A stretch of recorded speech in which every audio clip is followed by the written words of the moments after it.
Hello, hello. Good evening, or whenever it is you're watching this. Let me just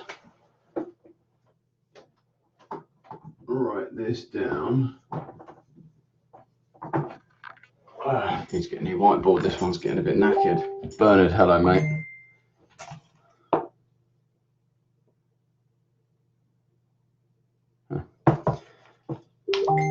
Jane, hello. Sorry. Right, sweet. How you doing, guys? It's nice to see you on. As always, Facebook's telling me there's people logged on, but I don't get to see who it is yet. These group algorithms are playing havoc at the moment. So we got Jane, Gail, Denise. Hello, Denise. I think you'll like this one. Hiya, Gail. Looking forward to speaking to you tomorrow morning, actually. Yeah, good one for you, actually. Something that you might want to share in your group this evening. Well, not this evening, but this live. Something that I covered. I think there's must be about 100 hours worth of videos in this group already. And this was one of the first videos that I ever did. I am feeling better, thank you, Jane. It was a 24-hour thing. It was just, I felt like I'd been hit by a bus. It was like proper flu symptoms. And then I just suddenly felt better this morning. It was really bizarre. Still not 100%, but you probably hear it in my voice. But yeah, definitely feeling better. So we're going to talk about the 6 human needs. And I'm going to give you some context and the story around what happened a couple of weeks ago when I coached a client on this. And how liberating and how freeing knowing this stuff is. So all that time ago when I first did this video, it was about the 6 human needs and what they are. So I'm going to briefly cover those, but I'm also going to go into what's beyond the 6 human needs, because once we understand the 6 human needs, what we often think is, oh, that's all I ever need, and that's all that I need. And the problem is, it's great to have. It's information, it's direction, and it's confirmation, but it isn't. It's not definition. All right, it's just something to help you understand and point you into the right direction, which is exactly what happened with this client. So what I'm going to do is I'm going to quickly run you through what the 6 human needs are, put it in the context of a story first, and then show you what is beyond psychology, what's beyond the 6 human needs. So basically, the human needs are around personality, behaviors, psychology, or psychological needs. So when you hear me talk, you hear me talking about belief of who we are. All right. So Sam, Bernard, Jane, Gail, Denise, Lisa, that is the belief of who we are. It's our ego. That's our identity, right? That is who we believe we are. And then the true self. All right. So the 6 human needs are very much about who we believe we are. And then we're going to talk about what's beyond that and how to use these needs to make your life shitloads better. But how that seeking betterment, seeking difference actually can create suffering, all right? So 2 weeks ago, I think it was, I had, and this will probably, I'd love to hear if this sounds familiar to you. Like I shared with you this week, I had 3 new, hiya Lisa, 2 Lisas.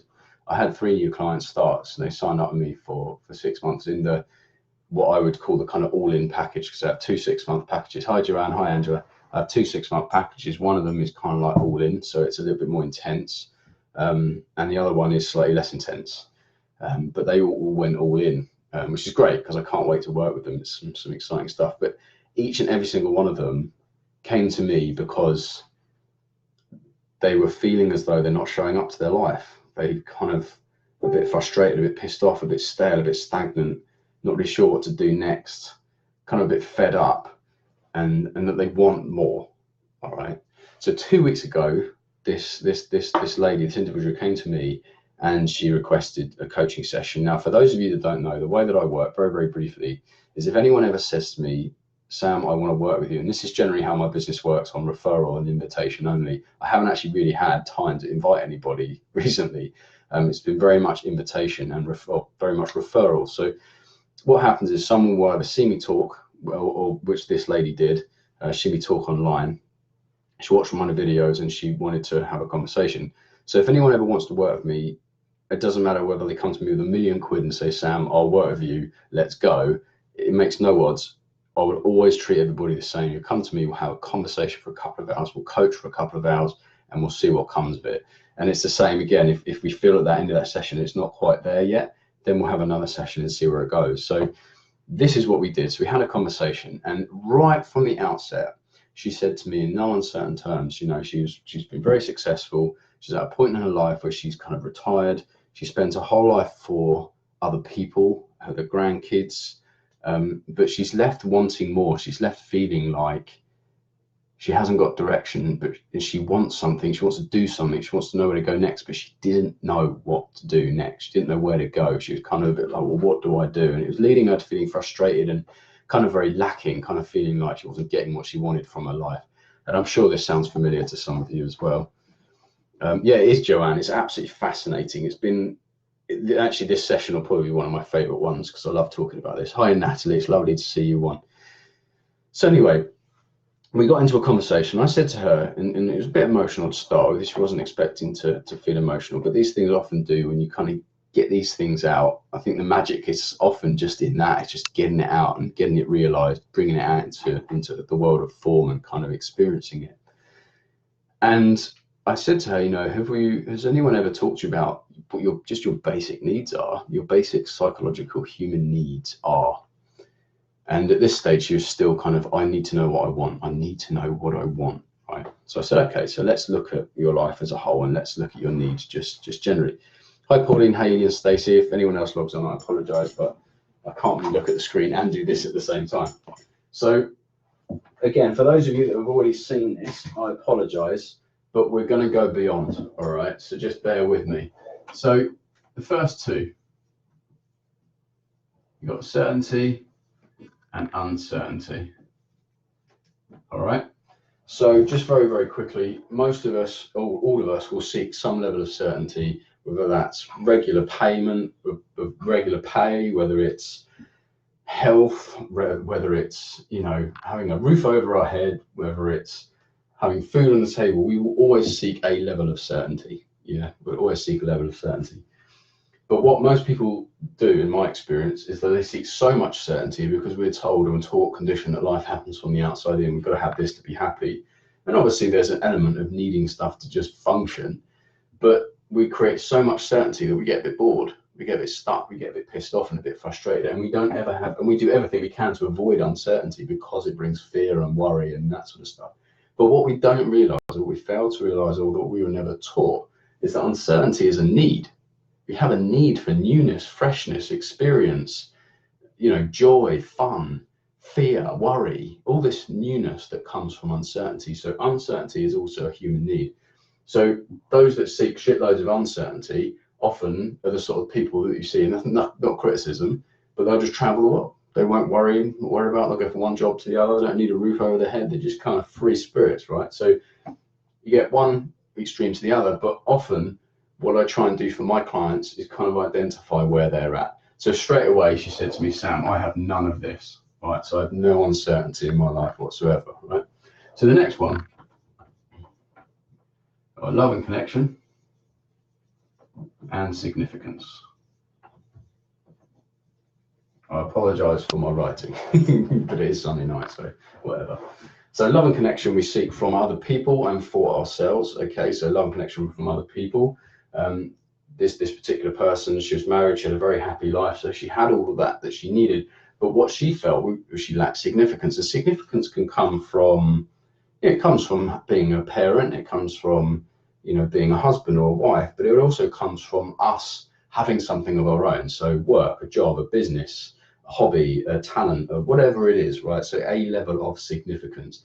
And I've said to you guys before, you know, what often happens, I see it in men particularly, they get to retirement age and they're like, holy fuck, I spent my whole life, all of my significance is around my work. And actually often they sacrificed, this isn't exclusive to men, it's just this often happens more in men.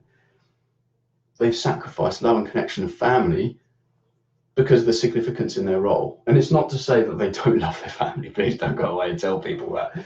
But this is generally what will happen. And so we'll work on this. But speaking to this client, she was like, I don't have any of this outside of my role as a parent, as a grandparent, and I don't have this significance, right?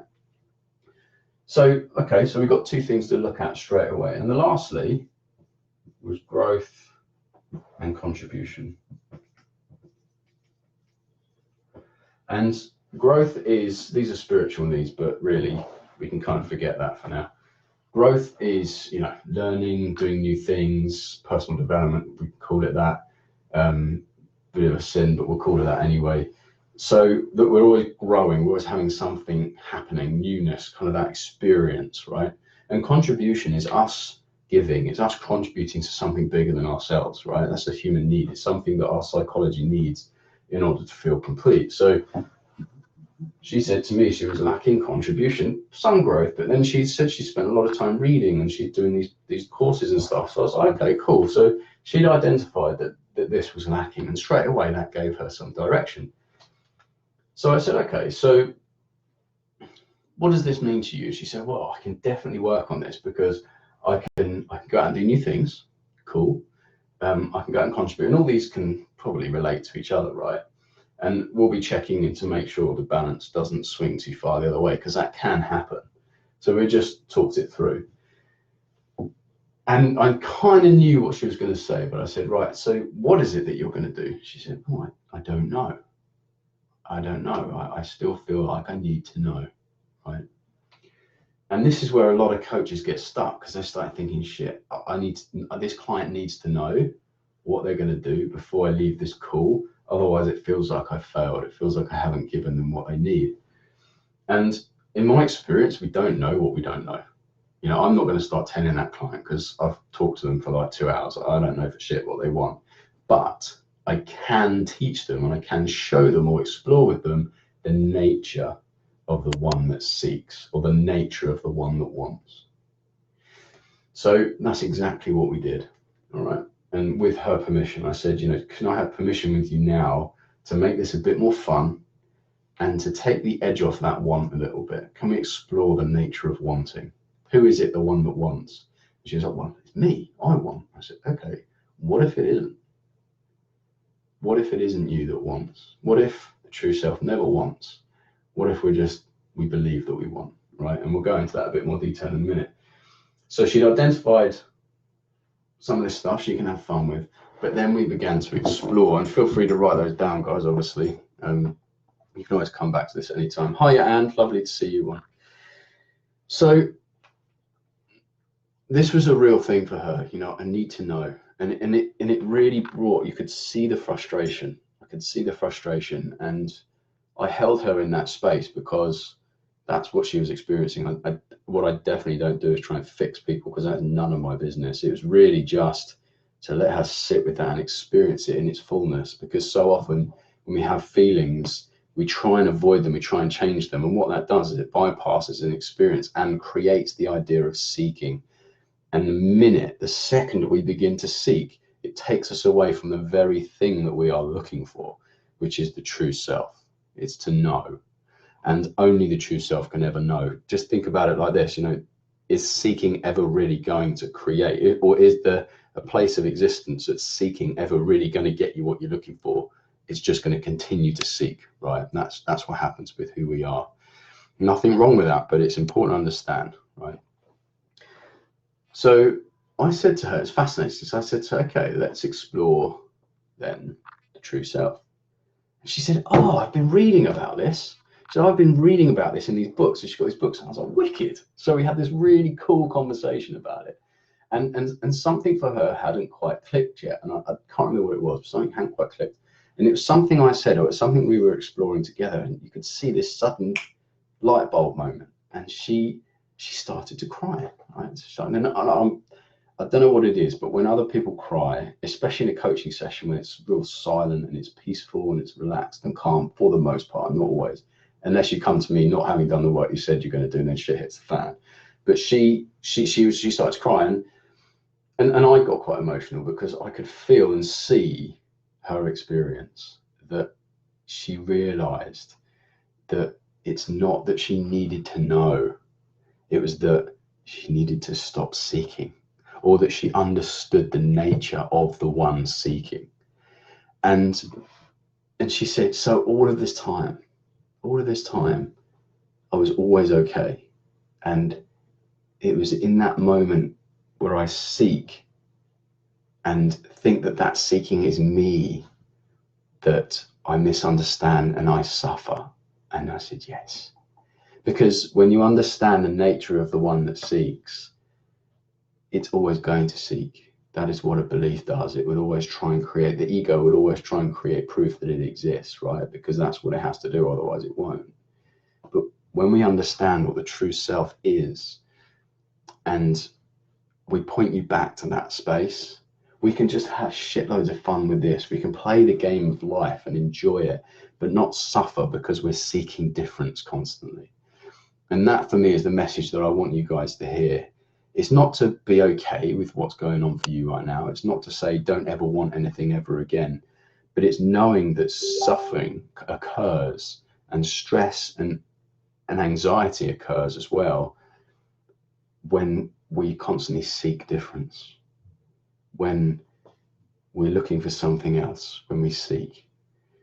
And when we understand this stuff and we really sort of, it lands with us and we can ground with it, then in my experience, 100% of the time, we get what it is that we wanted in the first place.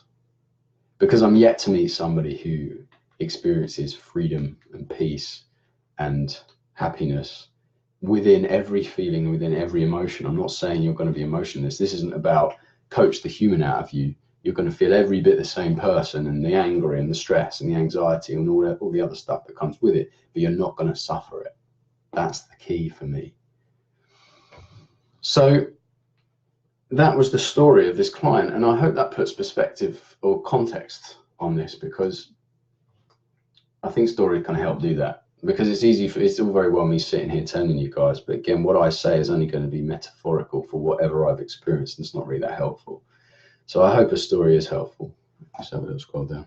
Hi Wendy, hi Stuart. Hi, your car looked great today at the car show, mate. You really did. So yeah, it was a magic moment, because she experienced the first time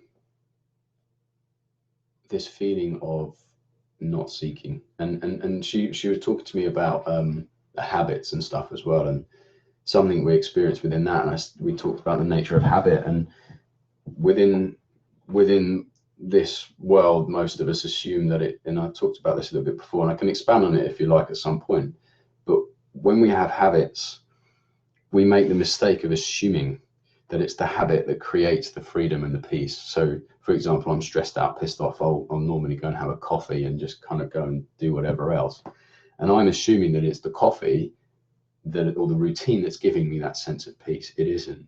It's in that moment when we're seeking coffee or we're seeking something, and then all of a sudden we stop seeking, we experience no seeking, we experience no difference, we experience what there is, we experience true nature. That's what we experience. But we create a belief that it's the coffee that creates that, therefore we drink more coffee, and we drink more coffee. And I used to do that with beer, right? So I'd have a beer, and then I'd have 2 beers, and then those 2 beers didn't feel the same anymore, so then I'd have 3 beers, and then 3 beers didn't used to touch it anymore, so I used to have 4 beers, and it used to creep up. And that's what happens when we believe that it's the substance that gives us what we need through a habit. It gets more and more and more and more, and it can turn into an addiction, because that isn't giving us what we need it to give us, but we believe it will, so it continues to happen, right? So, and this is all my take on it, guys, so take it whichever way you like, pinch of salt, right? But the habit itself, it's when we stop seeking, we experience what it is that we're actually looking for, which is peace from the suffering. All right, so it's kind of like we're always trying, human nature is to go from pain to pleasure, and that's what we're trying to do, and we believe that it's the substance that does that, and it isn't. It's that we stop seeking.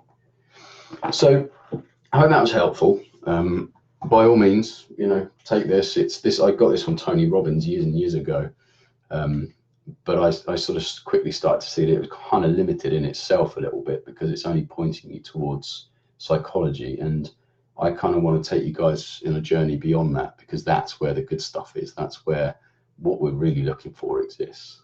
All right. So that's it. That is it. Hi, Catherine. You have to watch back because I'm going now.